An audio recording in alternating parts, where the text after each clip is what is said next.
Welcome to selfdiscoverymedia.com, where we discover the communities that are making a difference in the lives of others. Our self-discovery is something we are all making on our life's journey. Here you will find the people that will be your guidance, that will be your inspiration, that will be there for you in support on your journey of life.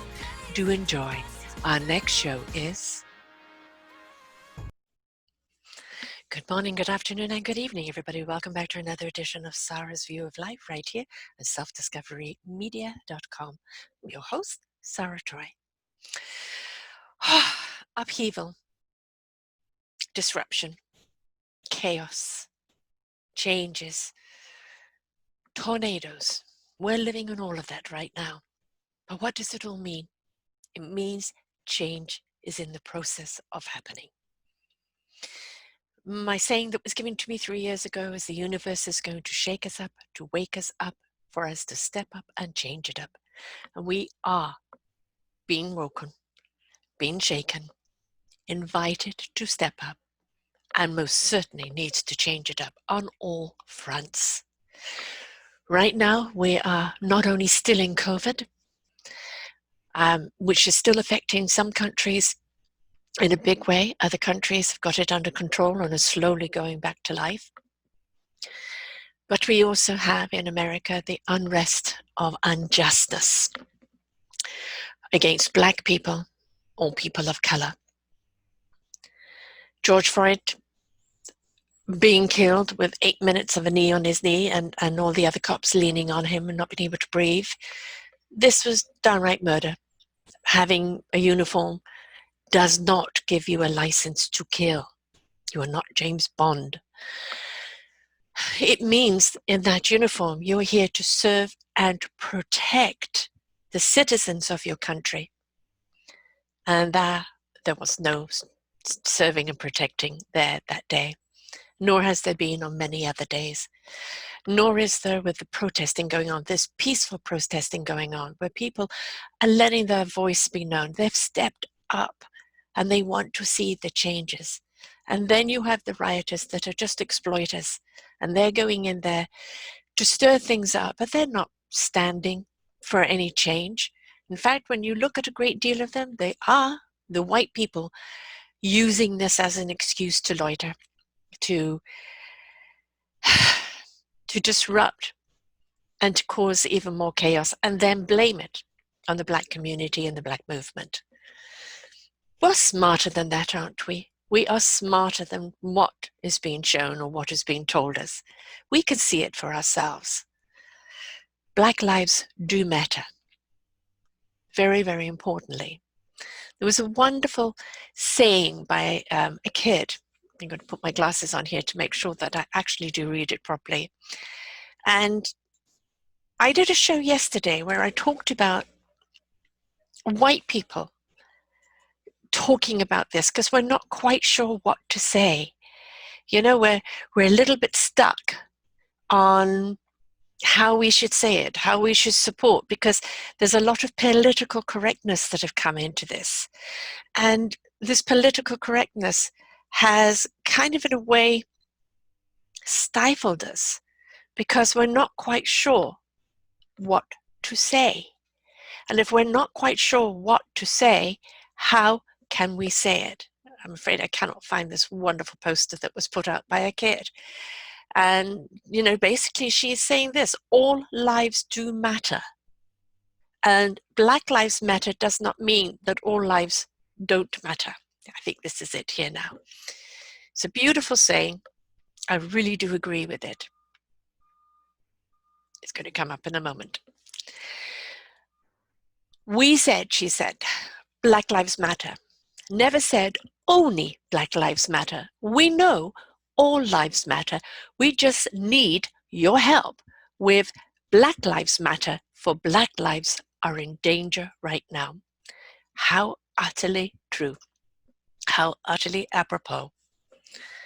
There isn't a color out there that doesn't go through something, from some crisis, some hurricane, some trauma. And this is, nobody is saying that Black lives matter over everybody else.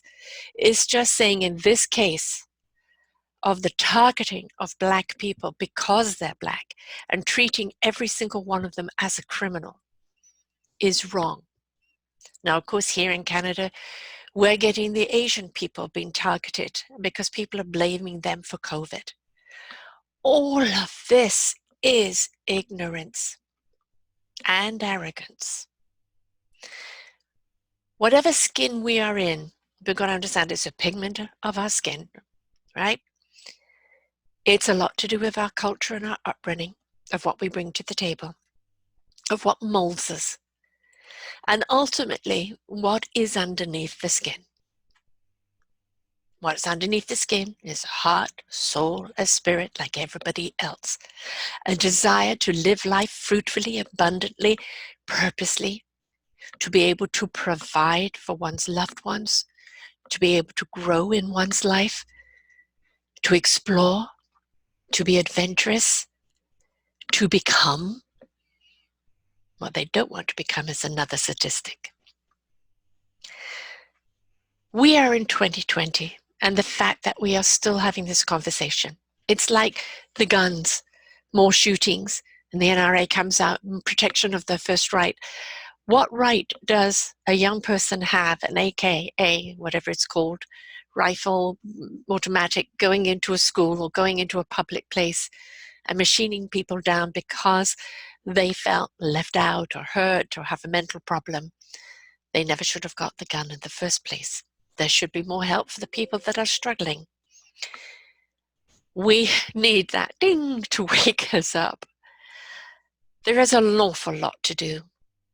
And the thing is, we cannot address these changes unless we're willing to make changes in our own lives.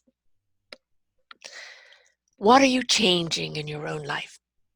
Your perception towards people of color? Your perception to yourself and the way you view things? Your perception to how you feel about yourself? Your perception to what is just and what is not? This is the time to have the conversation with self. This is the time to really look straight in your mirror, eyeball to eyeball, and say, am I a racist? No, I like Black people, I like brown people, I like every other person. Okay, that may be true.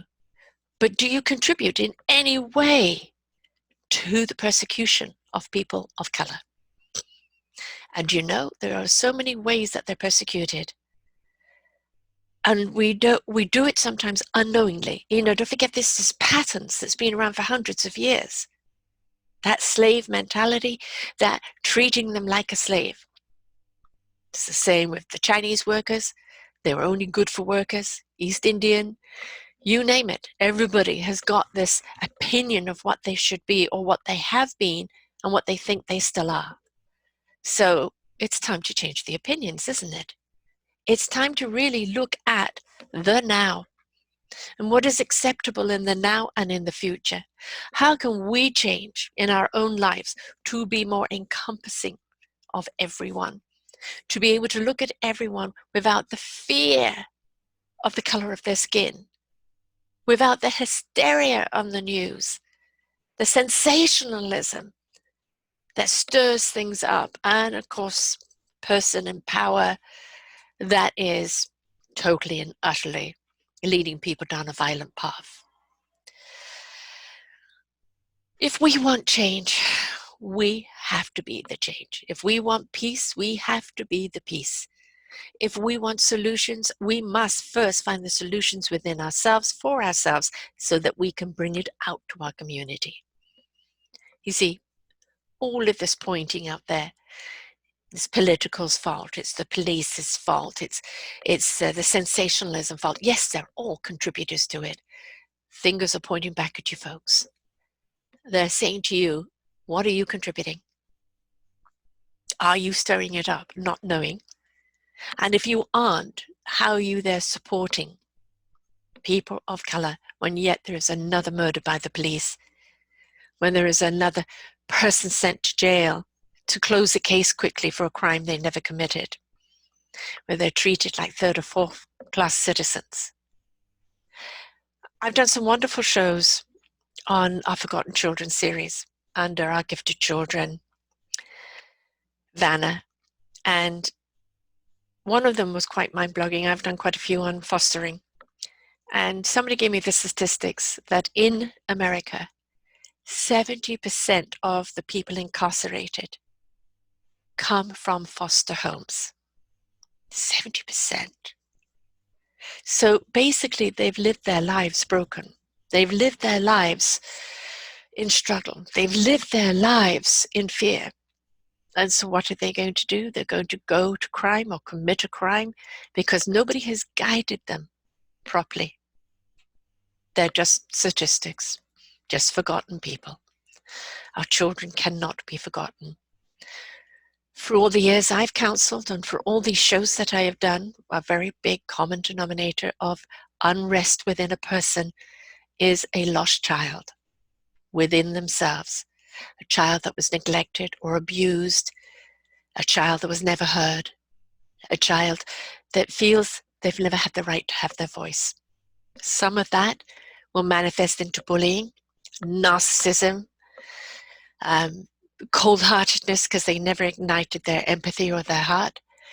And some of them, it is, I don't want to be what my circumstances dealt me. I want to be more. And they become the heroes for everyone else, rather like Rob Shearer, who are from the comfort cases and the work that he's doing. It's just amazing. He chose, despite what happened to him growing up. And I invite you to go listen to his shows. We've done 4. And his book is amazing. It's so eye-opening. It really is. It is absolutely amazing, in a bad way, of how people are treating children. And that's not just in the household, that's in the community, that's in the schools, that's the profiling. And how little support for them to believe they can break that mold, that stereotype, that they can achieve. Now, we do see that. We do see people who've broken free, and they are the motivators, they're the inspirers. But when we look at the masses, more people of color getting COVID. Why is that? Is it genetic, or is it the fact that they are less likely to get to the medicine they need, or maybe the hygiene, or what is the reason why they're getting it so much more? And what are we going to do about it? See, that's the question we should be asking. We need change. We need to step up and create change. And we have to create that change in ourselves first so we can bring that change to the community. But how are we going to be that change? Well, on your journey of self-discovery, of change within yourself, the way you see things, the way you see yourself, the way you conduct your life, the work you do, the feelings that you have, all of that in that beautiful awakening of becoming, you will find something along the way that becomes your calling. It becomes your way, your path to walk. And maybe it's activism or actionism. Maybe it's counseling. Maybe it's supporting people in different ways. There are a million different ways. You see, we are here to be of service to one another. All of us, we're here to be of service to one another. That is the code and conduct of life. We're all here to take our journey in self-discovery of who we are, why we're here, what we are meant to do, and how we're meant to do it. How are we meant to contribute to the community? That is our job, to go through life in learning, in discovering, in becoming, so we can share that gift in inspiration, in invitation, in actualization with everyone else. How many times do we see people say, I want world peace? Well, that peace starts with you. Is it within you? Are you a peaceful person? I'm going to be the first person to say, I get angry at things. And I want accountability. If you've made the choice to harm someone else through your own pleasure, for your own insecurity, through hate and ignorance or profiteering, You must be held accountable. And that accountability has to be by law or by the universal law, because karma is a big one. And you have to see where you've gone wrong and how you can put it right. But at the same time, we do not meet hate with hate, because that begets more hate. We don't even have to face hate with love, because love is something you have to work for. But we can face that hate with perhaps some compassion, maybe some empathy, and ask, why do they hate? Why do they wish to harm? What are they afraid of? And then if they're open to receive, speak to them in a way that they will hear you and start shifting their perspective. And let us understand, there are some people out there that will never, never, never, never change their minds. You can put something in front of them as proof of being wrong, and they'll find a right in it to suit them. Nothing you can do with those people. You can't do anything with them or for them, because they only have channeled one point of view and they're going to stick to that. You go and support the people that say, I can't take this anymore. I don't want to take this anymore, but I don't know where to go. And that's where your hand is out and say, come travel with me. Let me help you. Let me help heal you. Let me help guide you onto a better path. And we can do that from whatever tool we have been given, whatever instrument we have been given to create our orchestra in life. So all lives do matter. Every color and every person has their own struggles and challenges in life. But we are right now focusing on Black lives and trying to put a stop to 400 years of abuse. Yes, they've come a long way. They used to not be in the schools, right at the back of the bus, own water fountains, own bathrooms, totally segregation. I lived in 11 years in South Africa, total segregation. And we're seeing now many, many a wonderful Black African, Black person going in to high stations in life. But they fought for it. It certainly wasn't given to them. They fought hard for it. And they fought through the wave of ignorance and hate and racism, belittlement and demeaningness, downright attacks. They fought their way. None of them were handed the spoon in the mouth. And when people talk about white supremacy, what is white supremacy? There are many white people out there that don't know where their next meal's coming from, don't know how to feed their children, the roof over their head, their education. They're right there in the same struggle as anybody else of any other color that is facing poverty. The white supremacy that you look to are your 1%, the people who are the billionaires, who got to be billionaires on the back of everyone else, and now they tread all over them. That white supremacy will not help anyone. They are only there to help themselves, and they really don't care about anyone or any color, I promise you. So I have a show this week with April Mahoney on being a Black woman. And I asked her, how do we talk to this? We want to be your ally, but there's that political correctness and we're afraid to say anything wrong. But we want to know we're there for you. We believe in you. We will support you. We 100% agree with you that this has to stop. But please don't turn against the people of a different color because they might not be saying the right thing to you. Understand where it's coming from. Now, I'm not talking about if somebody's abusive to you or belittling or anything like that. That's wrong. That's totally wrong, no matter what color it's saying it. I'm talking about people who I wrote an article called Being Colorblind, and that I personally do not see people of color. The skin is darker, the skin is this, the skin is that. I see heart, soul, and spirit. That's where my energy goes. They just happen to be people of different color. And I have a array of colleagues and friends with that. And it's never bothered me at all. For me, it's very important to see the heart, soul, and the spirit of a person. But I do recognize that their color is their culture. It is their history of where they've come from, the struggles to get where they are today. And it's the same of people who are Caucasian, that have come from war-torn countries or have come from struggling regimes. We've all got the struggle, I understand.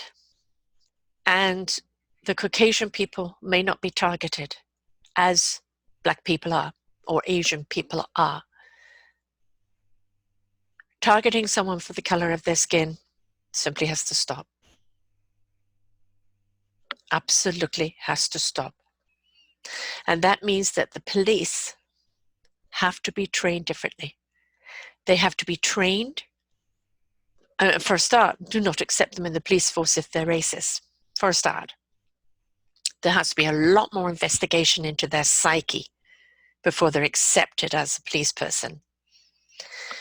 And there has to be the strikes that if they do show abuse, then they're accountable for it. Nobody buddy policing, protecting their own. I'm sorry. I know you want to stand arm in arm with your brother in protection. And if it's against a wrongful thing, fully yes. But if that person, that colleague of yours, has done something wrong to harm another person of color or anything else, then you must stand by the garment you wear, the oath that you took to serve and protect the people of that country, and not cover up something that's been done wrong. Now, we know mistakes happen. We know that sometimes choices in the moment do not turn out right. We're not talking about those moments. We're talking about the targeting, the deliberate, the people just seeing a Black person and shooting them no matter what. So be the change that we all seek. Be willing to change yourself. Be willing to contribute and support and be there in whichever way you can be. Be willing to have a conversation with a person of color and say, what can I do? What would you like me to do? Or help me understand your struggle. I mean, it's pretty obvious. They are targeted. They are treated as criminals before they're even pulled over in the car.